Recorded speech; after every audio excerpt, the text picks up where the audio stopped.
মুঘল আমলে মনসবদারি প্রথা কে চালু করেছিলেন? সম্রাট আকবর। এবার আমরা এর থেকে কি কি থিওরি আসতে পারে চলো একবার দেখে নিই। দেখো কি বলেছে, 1577 সালে আকবর প্রথম এই প্রথা প্রবর্তন করেছিলেন।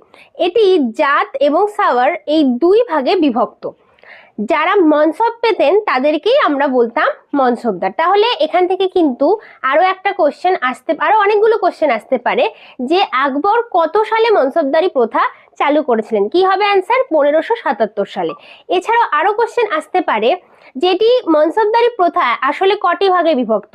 দুটি ভাগে বিভক্ত, একটি জাত আর অপরটি হচ্ছে সাওয়ার। আর যারা মনসব পেতেন তাদেরকে কি বলা হতো? মনসবদার।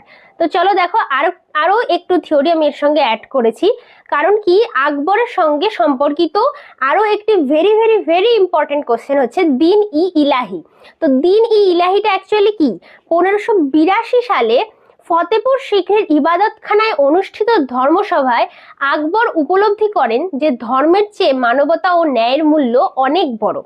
বিভিন্ন ধর্মের পণ্ডিত ও সাধুদের মতামত শুনে তিনি উপলব্ধি করেছিলেন যে সত্য এক আর তার উপলব্ধির পথ কিন্তু ভিন্ন।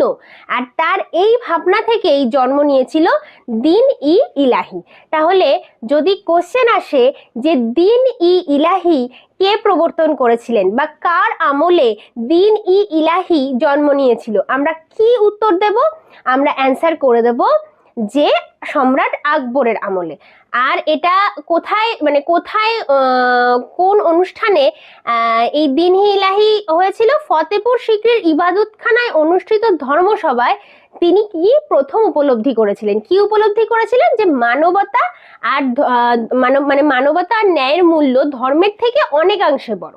মানে ধর্ম যাই হোক না কেন, মানুষের উপকার করা বা মানুষের জন্য ভাবা, এটাই হচ্ছে এর মূল উদ্দেশ্য বা লক্ষ্য। এটা কত সালে হয়েছিল? 1582 সালে। তো চলো আমরা নেক্সট কোশ্চেনের দিকে এগিয়ে